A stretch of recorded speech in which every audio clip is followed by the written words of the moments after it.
ಗುರುರಾಜ ಬೆಂಗಳೂರು ಇವರ ಪ್ರಶ್ನೆಗಳಿಗೆ ಸಂಕ್ಷಿಪ್ತ ಉತ್ತರಗಳು. ಯಾರು ಮಾಡುತ್ತಾರೆ ಅವರು ತಿಳಿಯುವುದಿಲ್ಲ, ಯಾರು ತಿಳಿಯುತ್ತಾರೆ ಅವರು ಮಾಡುವುದಿಲ್ಲ. ಇದು ಮುಖ್ಯವಾಗಿ ಎರಡು ಪ್ರಕಾರದಿಂದ ನಾವು ತಿಳಿಯಬೇಕು. ಒಂದನೇ ಪ್ರಕಾರ ಅಂತಂದರೆ, ಸರ್ವಜ್ಞ ವೀತರಾಗಿಗಳು ಎಲ್ಲವನ್ನೂ ತಿಳಿದರೂ ಕೂಡ ರಾಗ ದ್ವೇಷ ಸ್ವಾರ್ಥದ ಅಭಾವದಿಂದ ಯಾವ ಕೆಲಸವನ್ನೂ ಕೂಡ ಅವರು ಮಾಡುವುದಿಲ್ಲ. ಮತ್ತು ಪುದ್ಗಲ ಆದಿ ದ್ರವ್ಯಗಳ ಪರ್ಯಾಯಗಳಲ್ಲೂ ಅವರು ಹಸ್ತಕ್ಷೇಪ ಮಾಡುವುದಿಲ್ಲ. ಪುದ್ಗಲ ಧರ್ಮದ್ರವ್ಯ, ಅಧರ್ಮದ್ರವ್ಯ, ಆಕಾಶದ್ರವ್ಯ, ಕಾಲದ್ರವ್ಯ ಇವು ಸದಾ ಕಾಲ ಅರ್ಥ ಪರ್ಯಾಯ ಮತ್ತು ವ್ಯಂಜನ ಪರ್ಯಾಯಗಳಲ್ಲಿ ಇದ್ದರೂ ಕೂಡ ಏನನ್ನೂ ತಿಳಿಯುವುದಿಲ್ಲ. ಇದರೊಳಗಡೆ ಜೀವ ಮತ್ತು ಪುದ್ಗಲ ದ್ರವ್ಯದ್ದು ಸ್ವಭಾವ ಅರ್ಥ ಪರ್ಯಾಯ ಮತ್ತು ವಿಭಾವ ಅರ್ಥ ಪರ್ಯಾಯ ಕೂಡ ಆಗ್ತದೆ. ಸ್ವಭಾವ ವ್ಯಂಜನ ಪರ್ಯಾಯ, ವಿಭಾವ ವ್ಯಂಜನ ಪರ್ಯಾಯ ಆಗ್ತದೆ. ಆದರೆ ಧರ್ಮದ್ರವ್ಯ, ಅಧರ್ಮದ್ರವ್ಯ, ಆಕಾಶದ್ರವ್ಯ, ಕಾಲದ್ರವ್ಯ ಇವುಗಳಲ್ಲಿ ಸ್ವಭಾವ ಅರ್ಥ ಪರ್ಯಾಯ ಮತ್ತು ಸ್ವಭಾವ ವ್ಯಂಜನ ಪರ್ಯಾಯ ಮಾತ್ರ ಆಗ್ತದೆ. ಈ ರೀತಿಯಿಂದ ಇಲ್ಲಿ ಮುಖ್ಯವಾಗಿ ನೋಡಬೇಕು ಅಂತಂದರೆ, ಸರ್ವಜ್ಞ ಭಗವಾನರು ಸಂಪೂರ್ಣ ತಿಳಿದರೂ ಕೂಡ ಏನನ್ನೂ ಕೂಡ ಮಾಡುವುದಿಲ್ಲ. ಆದರೆ ಯಾವ ಯಾವ ಎಲ್ಲ ಕೆಲಸ ಬೇರೆ ದ್ರವ್ಯಗಳಲ್ಲಿ ನಡೀತಾ ಇದೆ ಅದು ಅವುಗಳಿಗೇನೂ ತಿಳಿಯುವುದಿಲ್ಲ. ಇದು ಒಂದು ರೀತಿಯಿಂದ ಮುಖ್ಯವಾಗಿ ತಿಳಿಯಬೇಕಾದಂಥ ಬಿಂದು. ಇನ್ನು ಮುಂದೆ ಎರಡನೇ ವಿಷಯ, ಸಂಸಾರಿ ರಾಗಿ ದ್ವೇಷಿ ಜೀವದ ಬಗ್ಗೆ ಹೇಳಬೇಕು ಅಂತಂದರೆ, ತಾನೇ ಹಿಂದೆ ಸಂಪಾದಿಸಿದ ಪುದ್ಗಲ ಕರ್ಮಗಳ ಉದಯದಿಂದ ಜೀವನಲ್ಲಿ ಆಗುವಂತಹ ಔದಾಯಿಕ ಆದಿ ಪರಿಣಾಮಗಳಿಂದ ವಿಭಾವ ರೂಪಕ್ಕೆ ಒಳಗಾದ ಜೀವನು ಸಂಸಾರದ ಸಮಸ್ತ ಕೆಲಸ ಮಾಡುವಂತೆ ಕಂಡುಬರುತ್ತದೆ, ಅದೇ ರೀತಿ ಕಾಣ್ತದೆ. ಆದರೆ ಜೀವನು ಕೇವಲ ಭಾವಗಳನ್ನು ಮಾಡುತ್ತಾನೆ ಅಷ್ಟೇ. ಆದರೆ ಸಂಪೂರ್ಣ ಕಾರ್ಯ ಸಂಪನ್ನತೆ ಅಥವಾ ವಿಫಲತೆ ಆಗಿರುವುದು ಅದು ಪುದ್ಗಲ ದ್ರವ್ಯದಲ್ಲಿ. ಇದಕ್ಕೆ ಒಂದು ಸಾಮಾನ್ಯ ಒಂದು ಉದಾಹರಣೆ ನೋಡೋಣ.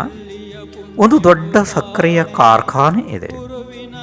ಕಾರ್ಖಾನೆಯ ಸಂಪೂರ್ಣ ಬಿಡಿ ಭಾಗಗಳು ಎಲ್ಲ ಅವು ಪುದ್ಗಲ ದ್ರವ್ಯದವು ಇದೆ. ಅಲ್ಲಿಗೆ ಬರುವಂತಹ ಕಬ್ಬು, ಅದರಿಂದ ತೆಗೆದಂತಹ ರಸ, ಮುಂದೆ ಸಕ್ಕರೆ ಆದಿ ಎಲ್ಲ ವಸ್ತುಗಳು ಪುದ್ಗಲ ದ್ರವ್ಯದ ಪರ್ಯಾಯಗಳೇ ಇವೆ. ಕಾಣಲು, ಕೇಳಲು, ಉಪಯೋಗಿಸಲು ಕಾರ್ಖಾನೆ ಮತ್ತು ಸಕ್ಕರೆ ಆದಿ ವಸ್ತುಗಳು ಇವೆ. ಆದರೆ ಕಣ್ಣಿಗೆ ಕಾಣದ, ಕೇಳದ ಅಂತರಂಗ ಶಕ್ತಿಯೊಂದು ಆ ಕಾರ್ಖಾನೆಯಲ್ಲಿ ಬಳಕೆ ಆಗ್ತಾ ಇದೆ. ಅದೇ ವಿದ್ಯುತ್ತು. ಮೇಲಿನ ನೋಟಕ್ಕೆ ಕಾರ್ಖಾನೆ ಮತ್ತು ಅದರ ಕೆಲಸ ಶಕ್ತಿ ವ್ಯಕ್ತವಾಗಿ ತೋರುತ್ತದೆ. ಅದೇ ರೀತಿ ಪ್ರತಿಯೊಂದು ಶರೀರಗಳಲ್ಲಿ ಅನೇಕ ಕೆಲಸ ಸ್ಪಷ್ಟವಾಗಿ ಕಾಣಲ್ಪಡುತ್ತದೆ. ನೂರಾರು ವರ್ಷಗಳಿಂದ ಅಷ್ಟೊಂದು ಕೆಲಸ ಮಾಡಿದಂತಹ ಆ ಕಾರ್ಖಾನೆ ಈವರೆಗೆ ತಾನು ಏನು ಮಾಡಿದ್ದೇನೆ ಎಂಬುದನ್ನು ತಿಳಿಯಲಾರದು. ಮತ್ತು ಯಾವ ವಿದ್ಯುತ್ತಿನ ಸಹಾಯದಿಂದ ತನ್ನ ಎಲ್ಲ ಇಷ್ಟೊಂದು ಕೆಲಸಗಳು ಆಗಿವೆ ಎಂಬುದನ್ನು ಕೂಡ ತಿಳಿಯಲಾರದು. ಅದೇ ರೀತಿ ಶರೀರ, ಅದು ಕೂಡ ಅದೇ ರೀತಿ. ಆ ಶರೀರ ಜೀವನೊಂದಿಗೆ ನೂರಾರು ವರ್ಷ ಇದ್ದರೂ ಕೂಡ ತಾನು ಸ್ತ್ರೀನೋ, ಪುರುಷನೋ, ನಪುಂಸಕನೋ, ನಾರಕಿನೋ, ತಿರ್ಯಂಚನೋ ಇವು ನಾನು ಯಾವುದನ್ನೂ ತಿಳಿಯುವುದಿಲ್ಲ. ಮತ್ತು ನಾನು ಯಾವ ಆಕಾರದಲ್ಲಿ ಇದ್ದೆ ಅನ್ನೋದನ್ನು ಕೂಡ ತಿಳಿಯೋದಿಲ್ಲ. ಮತ್ತು ನಾನು ಆವಾಗ ಜೀವದ ಜೊತೆ ಸೇರಿ ಏನೇನು ಕೆಲಸ ಮಾಡಿದ್ದೇನೆ ಅನ್ನೋದು ಕೂಡ ಯಾವುದನ್ನೂ ತಿಳಿಯೋದಿಲ್ಲ ಅಲ್ವಾ. ಹಿಂದೆ ಹೇಗೆ ಇದ್ದೆ, ಈಗ ಹೇಗೆ ಇದ್ದೀನಿ ಅದು ಕೂಡ ಅದಕ್ಕೆ ಗೊತ್ತಿಲ್ಲ. ಕಾರ್ಖಾನೆಗಳಲ್ಲಿ ವಿದ್ಯುತ್ತಿನ ಪ್ರಯೋಗ ಮತ್ತು ಕಾರ್ಖಾನೆಯ ಚಾಲನೆ ಏಕಕಾಲದಲ್ಲಿ ಆಗುವುದರಿಂದ ಇವು ಎರಡರ ಸಮಯ ಭೇದ, ವಸ್ತು ಭೇದ, ಇವು ಎರಡೂ ಕೂಡ ನಮ್ಮ ಈ ಸ್ಥೂಲ ದೃಷ್ಟಿಗೆ ಬರೋದಿಲ್ಲ. ಕಾರ್ಖಾನೆ ಚಾಲನೆಯಲ್ಲಿ ಇರುವಾಗಲೇ ಅಕಸ್ಮಾತ್ ಏನಾದರೂ ವಿದ್ಯುತ್ ಪ್ರಸಾರ ಹೋಗಿಬಿಟ್ಟರೆ ಕಾರ್ಖಾನೆ ತಕ್ಷಣವೇ ಸತ್ತ ಹೆಣದಂತೆ ನಿಂತು ಬಿಡುತ್ತದೆ ಅಲ್ಲವೇ. ಹಾಗೆಯೇ ವಿದ್ಯುತ್ ಸರಬರಾಜು ಇಲ್ಲದ ಸಮಯದಲ್ಲಿ ಕಾರ್ಖಾನೆಯ ವಿವಿಧ ಬಿಡಿ ಭಾಗಗಳನ್ನು ಬಿಚ್ಚಿ ಬೇರ್ಪಡಿಸಬಹುದು, ಬೇರೆಯದನ್ನು ತಂದು ಅಲ್ಲಿಗೆ ಜೋಡಿಸಬಹುದು. ಯಾವುದೇ ತೊಂದರೆ ಆಗದು. ಆದರೆ ಅದು ಚಾಲನೆಯಲ್ಲಿ ಇದ್ದಾಗ ಯಾವುದಾದರೂ ಬಿಡಿ ಭಾಗ ಬಿಚ್ಚಲು ಹೋದರೆ ನಮ್ಮನ್ನು ಅದು ಗಾಯಗೊಳಿಸುತ್ತದೆ. ಅದೇ ರೀತಿ ಜೀವಂತ ಶರೀರದಲ್ಲಿ ಕೂಡ ಅದೇ ರೀತಿ. ಸತ್ತ ಶರೀರದಲ್ಲಿ ಯಾವ ಭಾಗವನ್ನು ಬೇಕಾದರೂ ಯಾವಾಗ ಬೇಕಾದರೂ ತೆಗೆಯಬಹುದಲ್ಲವೇ? ವ್ಯವಹಾರಿ ಜನರಿಗೆ ಕಾರ್ಖಾನೆ ಕೆಲಸ ಮಾಡಿತೆಂದೇ ತಿಳುವಳಿಕೆ, ಅಂತರಂಗ ಶಕ್ತಿಯ ಬಗ್ಗೆ ತಿಳುವಳಿಕೆ ಸ್ವಲ್ಪ ಕಡಿಮೆ. ಭೇದಜ್ಞಾನದ ಅಭಾವದಿಂದ ಜೀವನಿಗೆ ಶರೀರದಿಂದಾದ ಕೆಲಸವನ್ನು ನಾನೇ ಮಾಡಿದ್ದೆ ಎಂಬ ಅಹಂಕಾರ ಪಡುವ ಅವಕಾಶ ಪದೇ ಪದೇ ಸಿಗುತ್ತಾ ಇರ್ತದೆ ಅಲ್ವಾ? ವಿಭಾವ ರೂಪ ಭಾವ ಮಾಡಿರುವಂತಹ ಜೀವ, ಭಾವ ಮಾಡಿದ್ದು ಜೀವ, ಆದರೆ ಸಂಪೂರ್ಣ ಕೆಲಸ ಆಗಿರುವುದು ಪುದ್ಗಲ ಶರೀರದಲ್ಲಿ ಮತ್ತು ಸಂಪರ್ಕಕ್ಕೆ ಬಂದಂತಹ ಸಂಬಂಧಪಟ್ಟ ಅನ್ಯ ಪುದ್ಗಲ ದ್ರವ್ಯಗಳಲ್ಲಿ.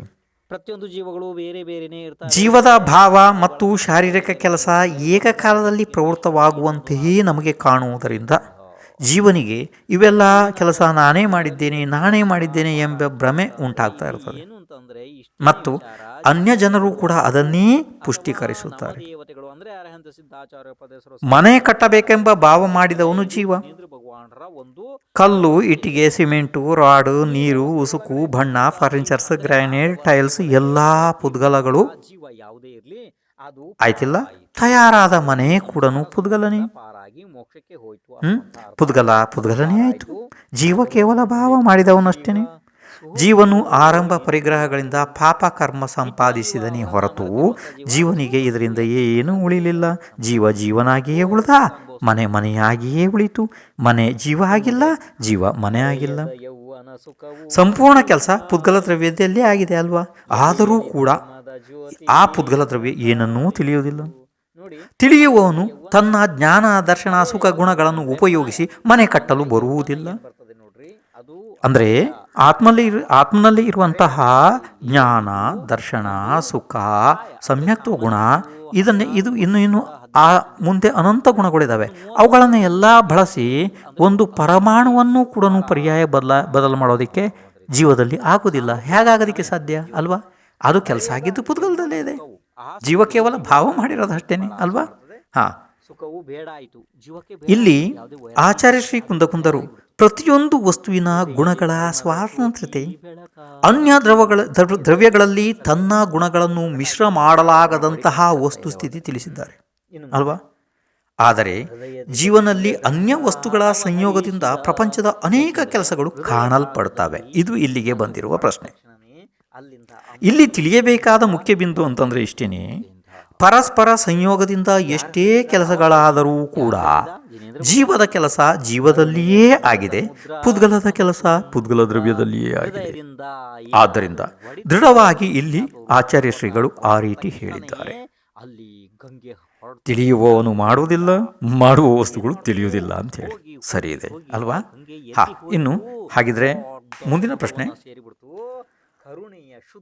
ಅಂದ್ರೆ ನಮ್ಮ ಅಜ್ಞಾನದಿಂದ ಸಮಯಸಾರ ತಿಳಿವಳಿಕೆಗೆ ಬರ್ತಿಲ್ವೋ ಅಥವಾ ನಮ್ಮ ಯಾವ ಕೊರತೆ ಅಂತ ಹೇಳಿ ಇರಲಿ, ಈ ಪ್ರಶ್ನೆಯನ್ನು ನೋಡೋಣ.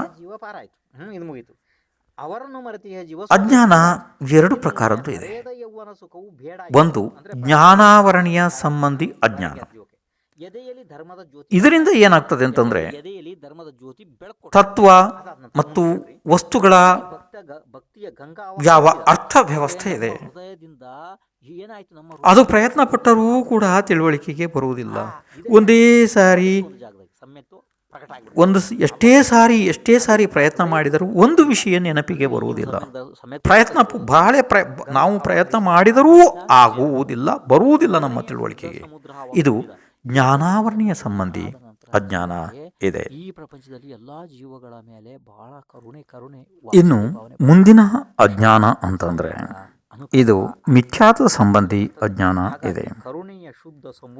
ಇದರಿಂದ ತಿಳುವಳಿಕೆಗೆ ಬಂದಂಥ ವಸ್ತುವು ಕೂಡ ಶ್ರದ್ಧೆಯಲ್ಲಿ ಬಾರದೇ ಇರುವುದು ಅಥವಾ ಪ್ರಾಪಂಚಿಕ ಅನ್ಯ ವ್ಯವಹಾರಗಳ ಜ್ಞಾನ ಹೇರಳವಾಗಿ ಆದರೂ ಕೂಡ ಸ್ವಹಿತದ ಸಂಬಂಧಿ ಜ್ಞಾನ ಆಗದೇ ಇರುವುದು. ಅನುಭವಗಳು ಅಬ್ಬಬ್ಬಬ್ಬ. ಇದು ಮೂರು ಲೋಕದ ಮಿಥ್ಯಾತು ಸಂಬಂಧಿ ಅಜ್ಞಾನ ಎನ್ನಬಹುದು. ನಾನೇನು ಹೀಗನ್ಸುತ್ತೆ, ಜೀವಕ್ಕೆ ಅಷ್ಟು ಸಂತೋಷ ಅನ್ಸುತ್ತೆ. ಇನ್ನು ಪ್ರಶ್ನೆ ಸಮ್ಯಕ್ ದರ್ಶನ ಮೂರನೇದು, ಬಹಳ ದೊಡ್ಡ ತಾಕತ್ತು. ಸಮಯ ಸಾರ ಯಾರಿಗೆ ಕಠಿಣ ಅನಿಸುತ್ತದೆ? ಭಯಂಕರ ತಾಕತ್ತು ಸಮ್ಯಕ್ ದರ್ಶನದಲ್ಲಿ ಐತಿ.